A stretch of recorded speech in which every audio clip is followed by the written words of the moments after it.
நம்ம ஆட்சிக்கு வந்த அடுத்த நிமிஷம் என்ன செய்ய போறேன்னு சொல்றேன். 200 யூனிட் கட்டணமில்லா மின்சாரம். நம்பர் 2,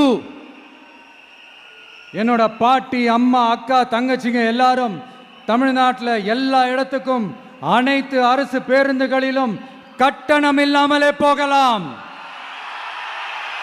நம்பர் 3, சட்டம் ஒழுங்க சரியா ரொம்ப ஸ்ட்ரிக்டா நிலைநாட்டியே தீருவோம். அதோட வெளிப்பாடா பெண்கள் பாதுகாப்புக்கான மிக கடுமையான சிறப்பு சட்டம் கொண்டு வரப்படும். அது மட்டும் இல்ல, நம்ம இளைஞர்களோட பாதுகாப்புக்காக போதைப் பொருள் தடுப்பு மற்றும் ஒழிப்புக்கான சிறப்பு சட்டம் கொண்டு வரப்படும். And I will visit one district headquarters, that is the collectors